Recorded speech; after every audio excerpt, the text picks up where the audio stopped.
yang satu hati. Jangan ada sedikit-sedikit balas dendam. Tidak akan bisa satu hati model orang seperti itu. Nggak akan bisa satu hati. Baginda Nabi menyatukan hati seluruh orang Arab, menyatukan hati seluruh orang di dunia ini dengan kesabaran dan dengan lapang hati.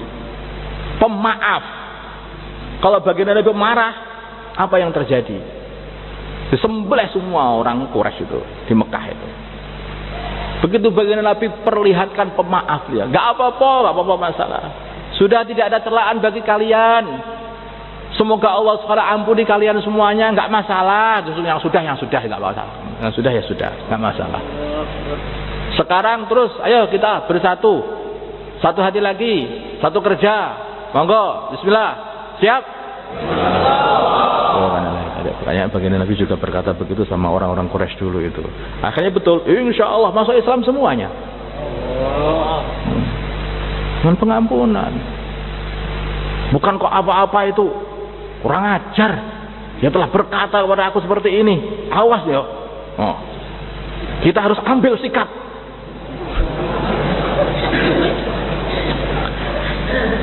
Itu ilmu dari mana? Yang seperti itu ilmu dari mana? Kalau kita ikut baginda Nabi, ambil sikapnya itu mengampuni, memaafkan. Memaafkan. Ini loh orang-orang Quraisy itu belum masuk Islam. Mereka masih orang kafir. Baginda Nabi katakan kepada mereka kayak mengatakan kepada saudara-saudaranya. Beliau mengatakan seperti yang dikatakan Nabi Yusuf kepada saudara-saudaranya. Padahal mereka orang Quraisy masih orang kafir, bukan saudara. Orang Islam dengan orang kafir bukan saudara. Walaupun sedarah, bukan saudara.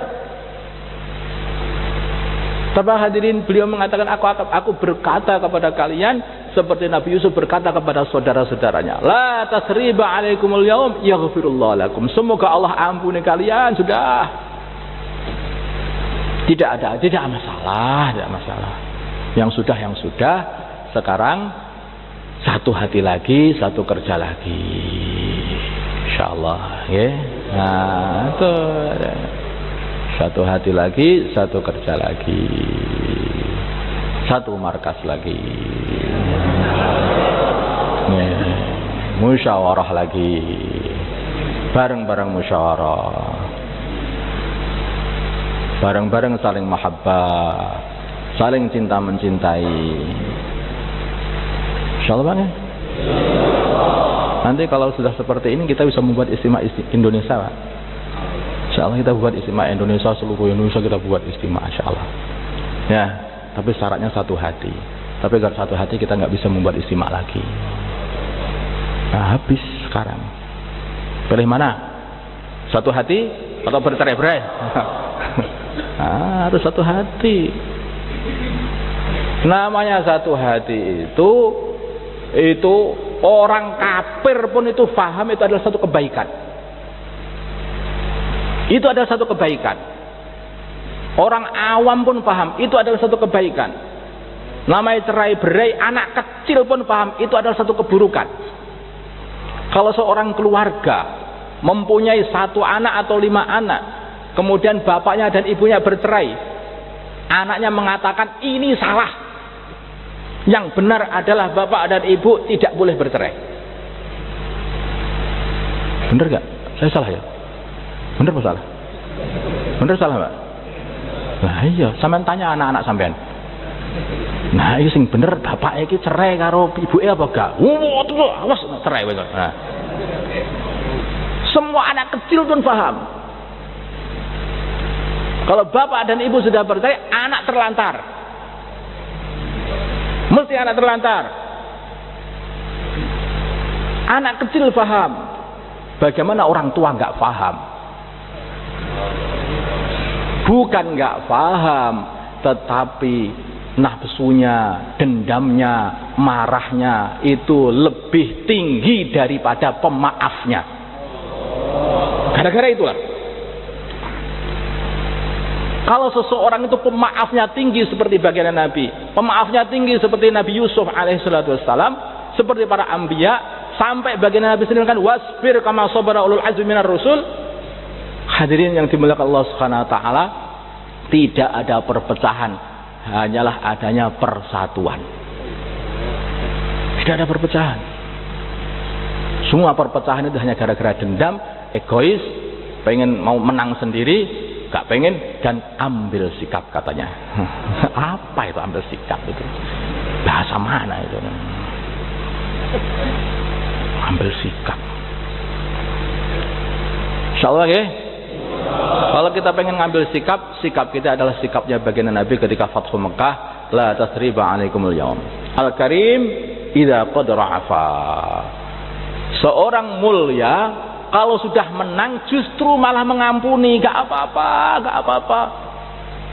Tapi kalau laim, orang yang tercela, kalau sudah menang malah bualah dendam gak karuan. Aku bisa begini. Itu laim. Itulah makanya saya katakan saya mulai dari perkataan pembicaraan ini dimulai dari ilmu. Semakin tinggi orang ilmu, maka semakin besar juga pemaafnya.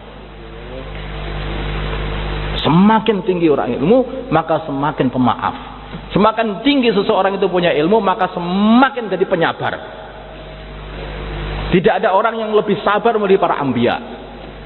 Dari para anbiya yang paling sabar adalah nabi-nabi ulul azmi minar rusul. 5 nabi ulul azmi minar rusul, termasuk baginda Nabi kita Muhammad sallallahu alaihi wasallam. Baginda Nabi katakan, kalau orang dikatakan sabar adalah separuh daripada iman katanya. Sabar Pak. Kalau kita sabar, maka kita bisa menjaga istimaiyat selama-lamanya. Tetapi kalau kita sudah tidak sabar, ngamuan, tidak ada pemaaf, maka hadirin yang dimuliakan Allah Subhanahu wa taala, mulai istimaiyat yang paling kecil, yaitu keluarga pecah. Kampung pecah. Halaqah pecah. Mahalah pecah. Markas pecah. Pecah berantakan gak karuan kalau orang itu saling dendam-mendendam. Habis semua kerja. Siapa yang paling diuntungkan? Setan. Yang paling diuntungkan setan. Mereka setan seneng-seneng, orang-orang kafir seneng-seneng. Nah, itu berantakan sendiri kan? Saya kira gak berantakan, sama saja ternyata. Hadirin, coba kita lihat.